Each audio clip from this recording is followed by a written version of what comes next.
நேயர்கள் அனைவருக்கும் வணக்கம். இன்றைக்கு நாம் பார்க்க இருப்பது சாபம். ஒவ்வொரு ஜாதகங்களிலும் சாபம் என்று இருக்கிறது. இந்த சாபத்தை எப்படி கண்டுபிடிக்கிறது என்றால், ஒவ்வொரு ராசிக்குள்ளும் இருக்கிற நட்சத்திரங்களில் கிரகங்கள் வந்து நிற்பதை வைத்துதான் இந்த சாபத்தை கண்டுபிடிக்க முடியும். உதாரணமாக மேச ராசி இருக்கிறது. மேச ராசியில் கேதுவின் நட்சத்திரம் அஸ்வினி, பரணி, இது சுக்கிரனுடைய நட்சத்திரம்.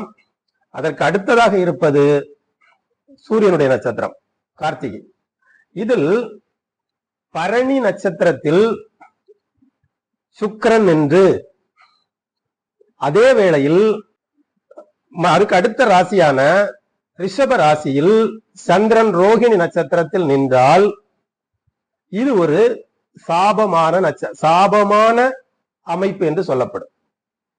எப்படி என்றால், ஒரு ராசியில் சந்திரன் சுய சாரம் பெற்ற நட்சத்திரத்தில் இருந்தால், அதாவது ரோகிணி, அஸ்தம், திருவோணம், இது மூன்றும் ராசியில் சந்திரனுக்கு சுயசாரம் பெற்ற நட்சத்திரங்கள். இந்த நட்சத்திரத்தில் இருந்தால் அந்த இப்பொழுது ரிஷப ராசியில் சந்திரன் ரோஹிணி நட்சத்திரத்தில் இருந்தால் அது சுயசாரம் பெற்றுவிடும். சுயசாரம் பெற்றுவிட்டால் அந்த ராசியை சந்திரனால் இயக்க முடியாது. இயக்க முடியாத பட்சத்தில் அந்த ராசியை இயக்க வேண்டிய நிலை சுக்கிரனுக்கு வரும். சுக்கிரன் அதுவும் அவருடைய நட்சத்திரம் சுயசார நட்சத்திரத்தில் இருந்தால் இப்பொழுது இவராலும் இந்த ராசியை இயக்க முடியாத நிலை வந்துவிடும். இப்படி இயக்க முடியாத நிலையில் இருந்தால் இவர்கள் முன்ஜென்ம சாபம் பெற்ற ஜாதகம் என்று அதை எடுத்துக்கொள்ள வேண்டும். இந்த சாபம் எப்படி என்றால், மரங்களைப் போல மாறிவிடும். மரம், அதாவது ஓரறிவு பெற்ற மரங்களைப் போல் நின்ற இடத்திலே நின்றுவிடும். இவர்களால் எதையும் செய்ய முடியாது. இவர்களுக்கு, இப்படிப்பட்டவர்களுக்கு திருமணம் ஆனாலும் மனைவியோடு சேர்ந்து வாழுவதற்கான யோக்கியதை இவர்களுக்கு இருக்காது. ஆனால் இவர்கள் தன்னிலையிலே இருப்பார்கள், யார் பக்கமும் சாய மாட்டார்கள். தன்னிலையிலே இருந்து தன்னால் யாருக்கும் உதவி செய்ய முடியாத ஒரு நிலையும் இருக்கும். இது ஒரு வகை. இரண்டாவது, இது ஒரு வகை. அடுத்த இது சந்திரனோட சம்பந்தப்பட்ட வகை. அடுத்தது சூரியனோடு சம்பந்தப்பட்ட ஒரு வகை இருக்கிறது. இந்த சூரியனோடு சம்பந்தப்பட்ட வகை எதில் இருக்கிறது என்றால், இப்ப சிம்ம ராசி இருக்கிறது. சிம்ம ராசியில் சூரியன் உத்தர நட்சத்திரத்தில் இருந்து விட்டால் அந்த ராசியை இயக்குவது அந்த ராசிக்கு உடையவர் இயக்க வேண்டும். அந்த ராசிக்கு உடையவரே சூரியனானால் அந்த ராசியை இயக்க முடியாமல் போய்விடும். இது சுயமாக பெற்றுக்கொண்ட ஒரு சாபமாகும். ஏன் இந்த சாபம் இவர்களுக்கு கிடைத்தது? கிரகங்களுக்கு எப்படி சாபம் கிடைத்தது அப்படி என்று பார்த்தால், இப்பொழுது மகாபலி சக்கரவர்த்தி இருக்கிறார். மகாபலி சக்கரவர்த்தி, இந்த மகாபலி சக்கரவர்த்தி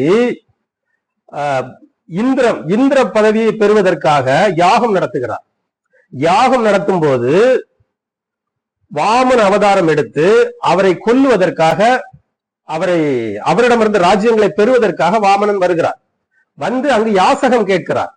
யாசகம் கேட்கும் போது, அவருக்கு யாசகம் கொடுக்கும் போது சுக்கிரன் சொல்லுகிறார், வந்திருக்கிறவர் ஹரி, அவருக்கு இதை கொடுக்காது என்று சொல்லுகிறார். இந்திரனாக பெரும் ஒருவர் யாசகம் கொடுக்கவில்லை என்றால் அந்த யாகம் பூர்த்தி அடையாது. அப்படி இருக்கும்போது அவர் யாசகம் கொடுக்கிறார். கொடுக்கிற அந்த தீர்த்தத்துக்குள்ளே சுக்கிரன் ஒரு வண்டு உருவத்தில் போய் அவருக்குள்ளே இருந்து கொடுக்கிறார். ஆனால் அது ஒரு சின்ன கம்பால குத்தி அது கண்ணு கெட்டு போய் மறுபடி அது வருகிறது, கிடைத்தாயிற்று. மறுபடி சுக்கிரன் வெளியே வந்து அந்த ஹரியை சபிக்கிறார். எப்படி சபிக்கிறார் என்றால், நீ ஒரு ஐஸ்வர்ய பித்தனாக மாறுவாய் என்று.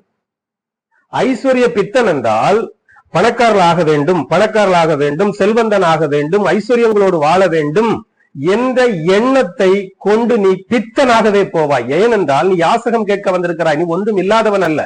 ஆனால் நீ யாசகம் கேட்க வந்திருக்கிறாய்.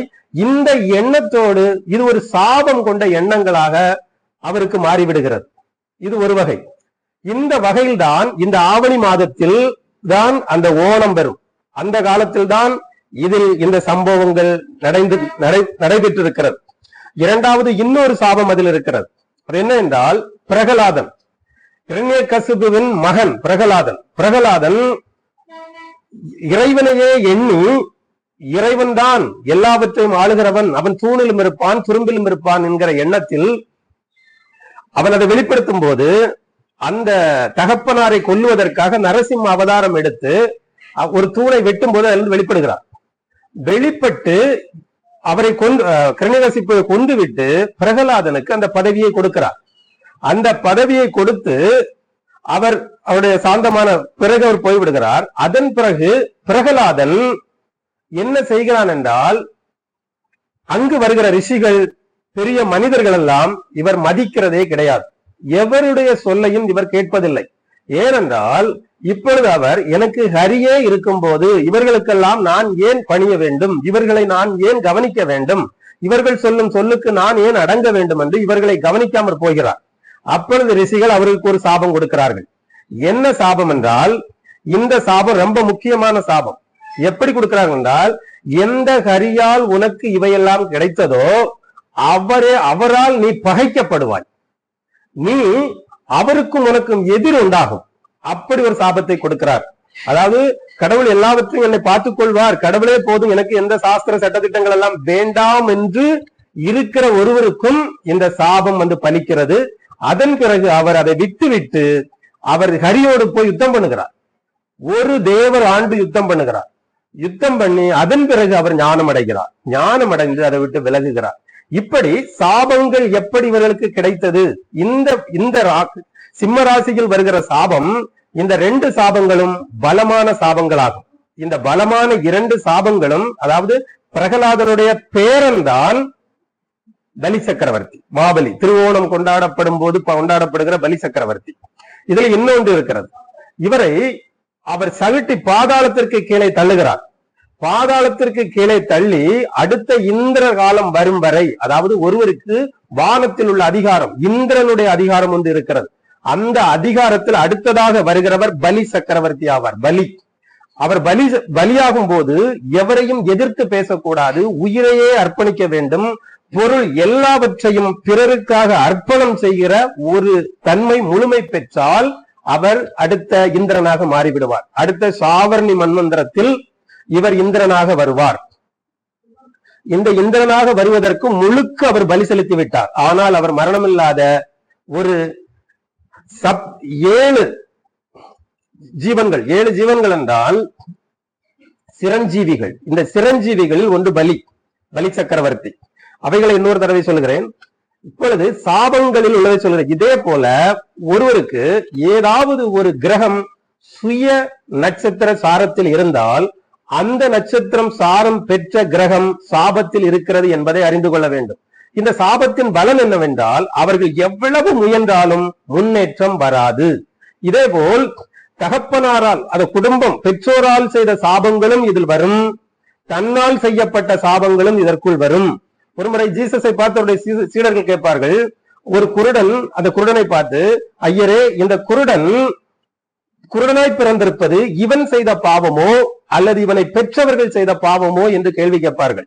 ஏனென்றால் அவர்கள் ஒரு சாபமோ பாவமோ செய்த ஆன்மா அடுத்த ஜென்மத்தில் பிறக்கும் போது இப்படி ஒரு ஊனமாக பிறக்கும் என்பது யூதர்களின் அந்த நாட்டில் உள்ள அவங்களுடைய நம்பிக்கையாக இருக்கிறது. அதை வைத்து அவர்கிட்ட கேட்கும்போது அவர் சொல்வார், இது பெற்றோர் செய்த பாவமும் அல்ல, இவன் செய்த பாவம் அல்ல, தேவனுடைய மகிமை வெளிப்படும்படிக்கு எப்படி பிறந்திருக்கிறான் அப்படி சொல்லுவார். ஏன்னா அது அவரு அவனை குணமாக்குறாரு, குணமாக்கின பிறகு அவன் இறைவனுக்கு நன்றி சொல்லிட்டுக்கிறான்.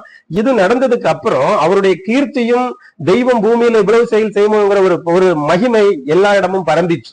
இதை அடிப்படையாக அவர் சொல்றார், இவர் இதுக்காக பிறந்திருக்கிறார், இவருக்காக பிறந்திருக்கிறார் என்பதை இதை வைத்து சொல்லுகிறார்கள். இதே போல் தாய் தகப்பன் சாபத்தில் பிறந்த ஒரு ஆன்மாவை எப்படி கண்டுபிடிப்பதென்றால், சப்தமி திதியில் ஒருவர் பிறந்திருந்தால் அவர் தாய் தகப்பனுடைய குற்றத்தின் நிமித்தம் பிறந்த ஆன்மா என்று சொல்லப்படும். அதே போல் சஷ்டி திதியில் பிறக்கிற ஒரு ஆன்மா தன்னுடைய பாவத்துக்காக சாபத்துக்காக பிறந்த ஆன்மா என்று சொல்லப்படுகிறது. இப்படிப்பட்ட ஆன்மாக்கள் எல்லாம் சாபத்தின் கீழ் இருக்கிறது. இவைகளை குறித்து எப்படி இதை நிவர்த்தி பண்ணுகிறது, நிவர்த்திக்கான என்ன இருக்கு, அப்படிப்பட்ட விஷயங்களை இன்னொரு வீடியோவில் உங்களுக்கு நான் பேசுகிறேன். நன்றி, வணக்கம்.